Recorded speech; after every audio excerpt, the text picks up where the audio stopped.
Chapter 2. And a man of the house of Levi went and took as wife a daughter of Levi. So the woman conceived and bore a son.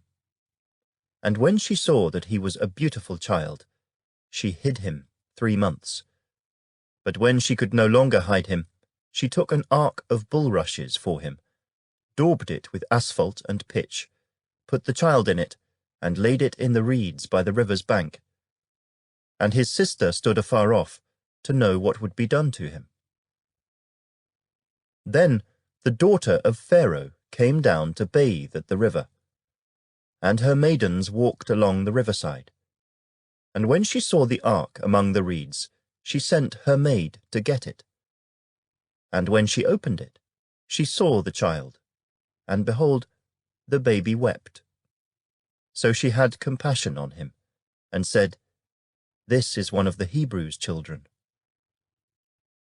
Then his sister said to Pharaoh's daughter, "Shall I go and call a nurse for you from the Hebrew women, that she may nurse the child for you?" And Pharaoh's daughter said to her, "Go." So the maiden went and called the child's mother. Then Pharaoh's daughter said to her, "Take this child away and nurse him for me, and I will give you your wages." So the woman took the child and nursed him. And the child grew, and she brought him to Pharaoh's daughter, and he became her son. So she called his name Moses, saying, "Because I drew him out of the water." Now it came to pass in those days, when Moses was grown, that he went out to his brethren, and looked at their burdens. And he saw an Egyptian beating a Hebrew, one of his brethren. So he looked this way and that way, and when he saw no one, he killed the Egyptian, and hid him in the sand. And when he went out the second day, behold, 2 Hebrew men were fighting. And he said to the one who did the wrong, "Why are you striking your companion?" Then he said, "Who made you a prince and a judge over us? Do you intend to kill me as you killed the Egyptian?" So Moses feared and said, "Surely this thing is known." When Pharaoh heard of this matter, he sought to kill Moses.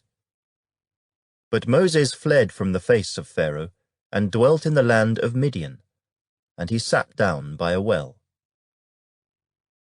Now the priest of Midian had 7 daughters, and they came and drew water, and they filled the troughs to water their father's flock. Then the shepherds came and drove them away. But Moses stood up and helped them, and watered their flock. When they came to Reuel their father, he said, "How is it that you have come so soon today?" And they said, "An Egyptian delivered us from the hand of the shepherds, and he also drew enough water for us and watered the flock." So he said to his daughters, "And where is he? Why is it that you have left the man? Call him, that he may eat bread." Then Moses was content to live with the man, and he gave Zipporah his daughter to Moses, and she bore him a son. He called his name Gershom, for he said, "I have been a stranger in a foreign land." Now it happened in the process of time that the king of Egypt died. Then the children of Israel groaned because of the bondage, and they cried out. And their cry came up to God because of the bondage. So God heard their groaning, and God remembered his covenant with Abraham, with Isaac, and with Jacob. And God looked upon the children of Israel, and God acknowledged them.